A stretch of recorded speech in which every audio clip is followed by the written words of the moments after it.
This is the story of Bummer Dan. Bummer Dan lived back in the gold rush days around the mine camps of Virginia City, Montana. If you haven't watched the Virginia City, Montana video, I'll leave a link at the end of this video as well as a link in the description box below. Among the many colorful stories from the early days of Virginia City, Montana, few capture the imagination quite like the tale of Bummer Dan and his legendary hillside fortune.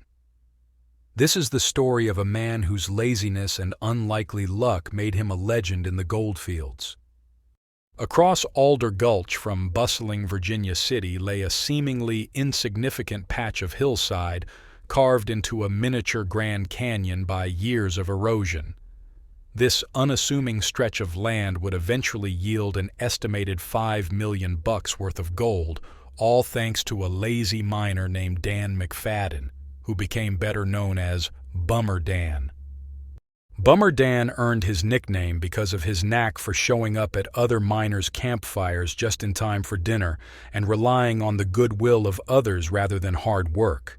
To some, he was just a half-wit, and to others, he was simply lazy. Whatever the case, his reputation as a freeloader was well known throughout all the many mine camps of Alder Gulch.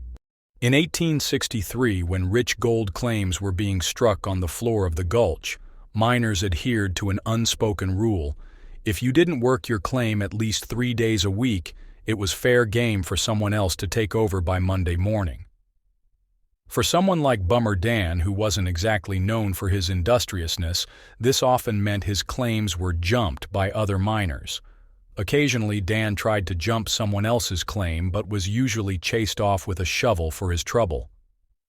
One day, perhaps out of exasperation or amusement, a fellow miner suggested Dan stake a claim on the hillside, far from the competitive gold-rich bottom of the gulch.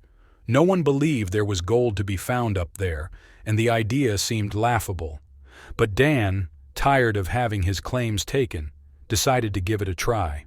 To the amusement of the camp, he headed up the hill to stake his claim. And then, the unthinkable happened. Barely beneath the grass roots, Bummer Dan struck gold, and not just a little. Nuggets by the dozen poured out of the hillside.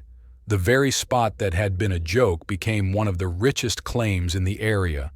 Miners scrambled to stake their own hillside claims, transforming the area into a gold rush hotspot.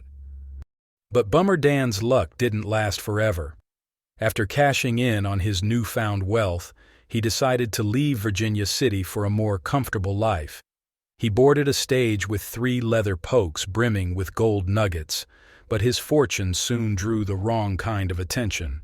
Henry Plummer's notorious gang of road agents got wind of Dan's wealth and ambushed the stagecoach. The gang relieved him of his gold poke, but one of the robbers noticed a leather string around Dan's neck, which led to a hidden bag tucked into his pants. By the time the heist was over, Dan had lost all 3 pokes of gold. Despite his almost tragic end, Bummer Dan's story has lived on for generations, a reminder of the wild unpredictability of the gold rush era. In the rough and tumble days of Virginia City, even a lazy drifter could strike it rich and lose it all just as quickly. Well, folks, that's it for this week's video. I sure hope you enjoyed this short story about old Bummer Dan. Please like, share, and subscribe so we can continue to bring you more old, lost mine stories.